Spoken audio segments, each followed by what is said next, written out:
નમસ્કાર મિત્રો, ઘણા મિત્રો જીડીએસના રિઝલ્ટની રાહ જોઈ રહ્યા હતા. હવે મિત્રો આપણને રિઝલ્ટ ન મળવાનું મિત્રો એક કારણ હોઈ શકે છે. તો મિત્રો કયા કારણથી આપણને રિઝલ્ટ નથી મળ્યું? અત્યારે મિત્રો એક અઠવાડિયે જેટલો ટાઈમ થઈ ગયો છે. જે આપણે ન્યૂઝ સાંભળી હતી, ન્યૂઝ દ્વારા આપણે માહિતી આપવામાં આવી હતી તે પ્રમાણે મિત્રો એક અઠવાડિયે જેટલો સમય થઈ ગયો છે. અત્યારે મિત્રો 6 તારીખ છે ને હવે મિત્રો અઠવાડિયામાં મિત્રો શનિવારનું કોઈ પણ તારીખે કોઈ પણ પ્રકારનું રિઝલ્ટ જાહેર કરવામાં નથી આવતું. હવે મિત્રો આપણે રિઝલ્ટ ક્યારે આવશે તે વિશે આ વિડીયોમાં વાત કરીશું.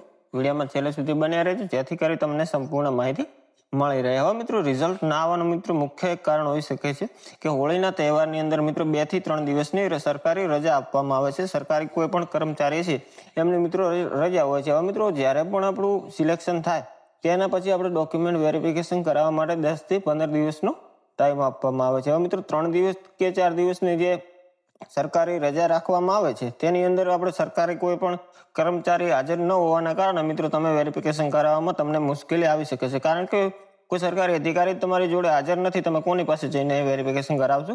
તેના માટે મિત્રો આ તારીખમાં થોડો ચેન્જીસ તમને જોવા મળી શકે છે. હવે મિત્રો આપણે રિઝલ્ટ ક્યારે આવશે તે મિત્રો આગળ વિડીયોમાં વાત કરીશું, જેથી કરી વિડીયોમાં છેલ્લે સુધી બન્યા રહેજો. હવે મિત્રો આપણે ફોર્મ ભર્યાને ઓનલાઈન રજીસ્ટ્રેશન કર્યાને મિત્રો આપણે અત્યારે 16 દિવસ જેટલો ટાઈમ થયો છે. આપણે મિત્રો એડિટિંગ જે આપણે સુધારા કરવાની મિત્રો છેલ્લી તારીખ આપણી હતી 19/2/2026 આપણે છેલ્લી આપણે સુધારાની તારીખ હતી. કોઈ પણ પ્રકારનો તમે સુધારો એ તારીખ દરમિયાન કરી શકતા હતા. હવે મિત્રો તે તારીખથી 13 તારીખ સુધી જોવા જઈએ તો મિત્રો અત્યારે આપણે 15 થી 16 દિવસ જેટલો ટાઈમ થયો છે.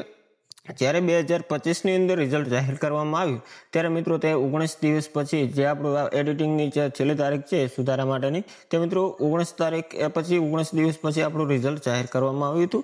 હવે મિત્રો તે દરમિયાન હવે પણ આપણે 2026ની અંદર જો આવી જ રીતે રિઝલ્ટ જાહેર કરવામાં આવે તો મિત્રો 2 થી 3 દિવસની અંદર આપણું રિઝલ્ટ જાહેર થઈ શકે છે. હવે મિત્રો અહીંયા સંભવિત તારીખ સોશિયલ મીડિયા દ્વારા જણાવવામાં આવી છે, તો તમે અહીંયા જોઈ શકો છો.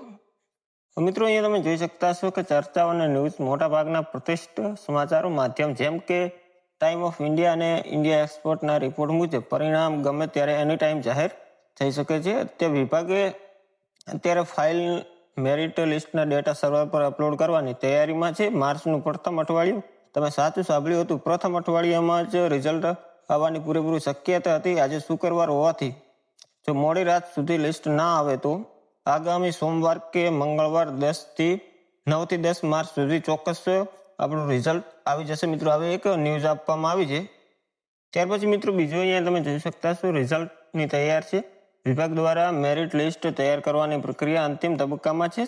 ઘણી શૈક્ષણિક વેબસાઇટ જેમ કે time of India, career power મુજબ રિઝલ્ટ ગમે ત્યારે એની ટાઈમ જાહેર થઈ શકે છે. નવી સંભવિત તારીખ જો તમે આજે રાત સુધી રિઝલ્ટ ના આવતું તો તે 10 માર્ચ 2026માં આવવાની પ્રબળ શક્યતા છે.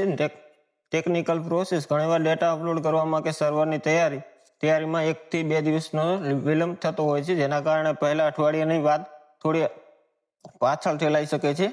હવે મિત્રો અહીંયા આપણે ફરી એક નવી તારીખ જોવા મળી રહી છે કે 9 થી 10 તારીખ સુધી આપણું રિઝલ્ટ જાહેર થઈ શકે છે, અથવા તો સોમથી મંગળવાર દરમિયાન આપણું રિઝલ્ટ આપણને જોવા મળશે. કોઈ પણ ટાઈમે વેબસાઇટ ઉપર અપલોડ કરવામાં આવશે. મિત્રો કઈ જગ્યાએ અપલોડ થશે તે મિત્રો અહીંયા આપણે જોઈએ.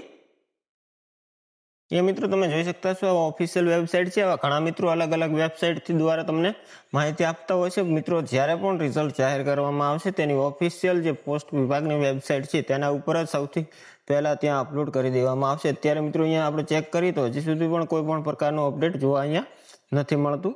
જ્યારે પણ રિઝલ્ટ આપણને જોવા મળશે અહીંયા ડાબી સાઈડ આપણે શેડ્યુલ જાન્યુઆરી 2025 તમને જોવા મળશે. તે જગ્યાએ આપણે 2026નું ત્યાં ઓપ્શન તમને જોવા મળશે. તેના ઉપર ક્લિક કરી તમે પીડીએફ ચેક કરી શકો છો. ત્યાર પછી મિત્રો જો આ વેબસાઇટ અથવા આ વેબસાઇટ અંદર ન આપવામાં આવે તો મિત્રો આની ઓફિશિયલ એક નવી વેબસાઇટ છે. ક્લિક હેરનું જે આપણે લાલ કલરનું ઓપ્શન જોવા મળે છે ને તેના ઉપર ક્લિક કરશો એટલે નવી વેબસાઇટ ઉપર કદાચ આપવામાં આવી શકે છે. આવી રીતે અહીંયા તમે ચેક કરી શકો છો. અને મિત્રો ઘણા મિત્રોની કોમેન્ટ છે કે 70નું મેરિટ છે, 75 છે, 80 છે. મિત્રો આવા ઘણા બધી કોમેન્ટો આવતી હોય છે.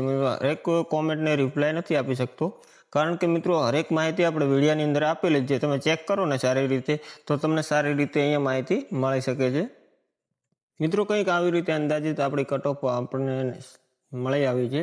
તો અહીંયા જનરલની અંદર 95 થી 99 છે, ઓબીસી 93 થી 97 છે, ડબલ્યુએસ 92 96 છે, એસસીમાં 90 થી 95 છે, એસટીમાં 85 થી 92 છે, 80 ને 88 પીડબ્લ્યુડીની છે. મિત્રો આવી રીતે આપણે એક કટ ઓફ છે તે તમને અહીંયા જોવા મળતી હશે. હરેક મિત્રો સોશિયલ મીડિયાની અંદર તમને આવી રીતે કટ ઓફ જોવા મળતી હશે. મિત્રો આની અંદર ઉપર પણ જઈ શકે છે, નીચે પણ જઈ શકે છે. હવે મિત્રો આના એક કારણ હોઈ શકે છે, કારણ કે જગ્યાઓ ઓછી હોવાના કારણે મિત્રો આપણું કટ ઓફ ઉપર જઈ શકે છે. કારણ કે હર વખતે ફોર્મ ભરવાની સંખ્યા વધી જતી હોય છે, તેના કારણથી મિત્રો કટ ઓફ આપણું ઉપર જઈ શકે છે.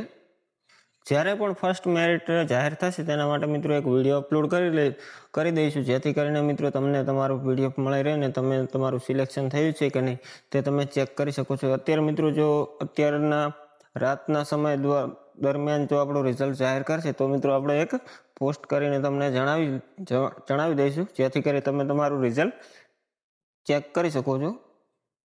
મિત્રો વિડીયો પસંદ આવ્યો તો વિડીયોને એક લાઇક કરી દેજો, ચેનલને સબસ્ક્રાઈબ કરી દેજો, બેલ આઇકન ઓલ ઉપર સેટ કરી દેજો, જેથી કરીને કોઈ પણ વિડીયો અપલોડ કરો સૌથી પહેલાં તમને જોવા મળે. મિત્રો મળીશું એક નવા વિડીયો સાથે. જય હિન્દ, જય ભારત.